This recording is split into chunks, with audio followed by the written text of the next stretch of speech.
world's most famous and well-known artist isn't at all what people make him out to be. Now, everyone has a story and something they leave behind, but how much does one person get to choose what is said about them and how they're remembered? I'm Hannah Weaver, and I'm here to enlighten you briefly a little bit about Vincent van Gogh's history, successfulness, struggles, and tragedies in his life career.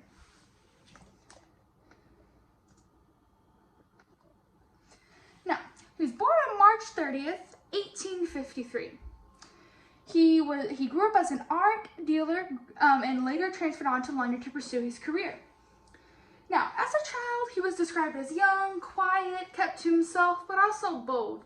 He stood up for what he believed in, and nobody was telling him otherwise.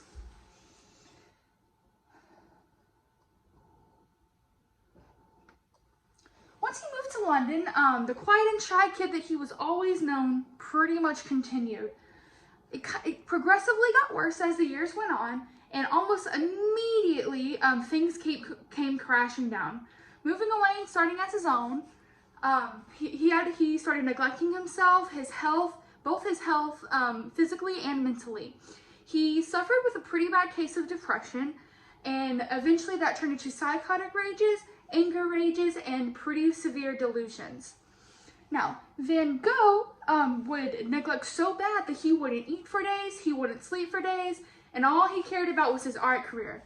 He wanted to be successful, but things never really seemed out to be that way for him, sadly. He began not only to not care for himself, but he didn't care about others. He was in a very bad rage with his known best friend and ended up severing his left ear entirely off. Now, this is where English history gets a little bit twisted. So some people like to believe that he severed his left ear off so he couldn't hear the critics and he couldn't hear the haters. Absolutely wrong. He did it out of pure rage, delusion. He didn't know what he was doing. He never slept. He never ate. People tend to say and do things that they really don't mean, which was one of these cases. The fight never won. This is a pretty bold statement. Van Gogh was one of the most glamorized and romanticized humans in art culture all over the world. He's known for drinking yellow paint in one of these incidents, and some people nowadays like to believe that yellow paint that he drank was to be happy. Also wrong, not correct.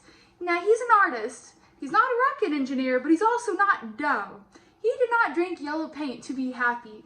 He's very well aware of what he was doing, which was, and indeed, a metaphor. Yellow paint, he's an artist. Put those together, that's like the brightest, happiest thing you can think of. He did it as a metaphor to drink, and it'd be like, nothing can cure me, not even yellow paint, which is the happy cure for artists everywhere. He didn't do it for all the trendy, the glamorization that nowadays millennials make it out to be, kind of romanticizing the mental illness, depression, making it out to be a trend, type of cute thing. None of that. He was seriously just sick in his head. Not in a bad way. Couldn't help it.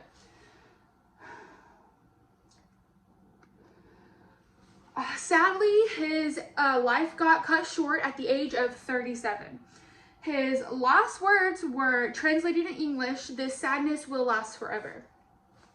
Right here and right here are the two last notes handwritten by Vincent. They were in French, obviously, but I don't know how to pronounce French, so I'm just going to leave that up to you if you'd like to read it. Now, his works of art, he was very unsuccessful in his time. He made almost nothing, he wasn't appreciated, he wasn't understood. The art style was just trash back then, basically. Didn't make any money out of it, hence the depression spiral.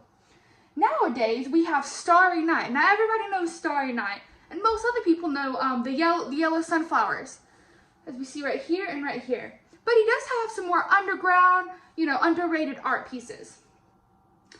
Some of them will never be discovered. He has over 5,000 that we are aware of, that not obviously all of them are out in the museums, but there is many memorials, museums, dedications, honors, tributes, memorials to him everywhere, all over the world. He's one of the most influential and bright and encouraging art, as you see. But it was just not the case. He was quite the opposite, but tried to morph his mind into see what he canvassed. So right here is my personal favorite. Then we have the rose blossoms, which I also very much adore. These are just a couple of the clips I'll just zoom in really quickly. It's kind of hard, the whole quarantine. Alrighty, and my sources I have listed are some very top-notch I use for all of my art, actually. I have art.com. I have vangoghstudio.com. I really recommend checking that one out if you're interested in learning more about Van Gogh. It has not only his biography, but a lot of his art, and it has a lot of his meaning as well. We have fineartamerica.com. Biography.com, that's where you can find a whole lot of all of this. I knew a lot of it already beforehand, but if you're interested, that is there. And then we have, I don't know how to pronounce this one, it's SAATCHI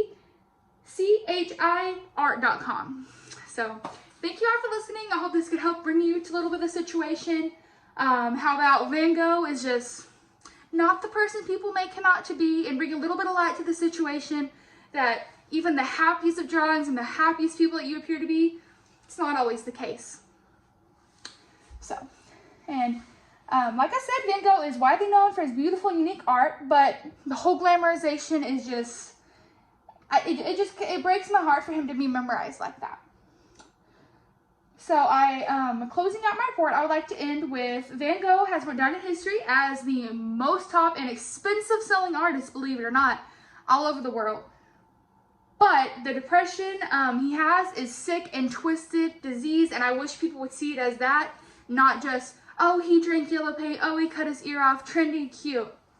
That's what I'm trying to get across. Personally, for me, Van Gogh is incredible, and I really wish I would have been alive during his lifetime. I actually look up to him in many, many ways, and I actually have his last words tattooed on me, on my knee. So he just means a whole lot to me. So thank you all.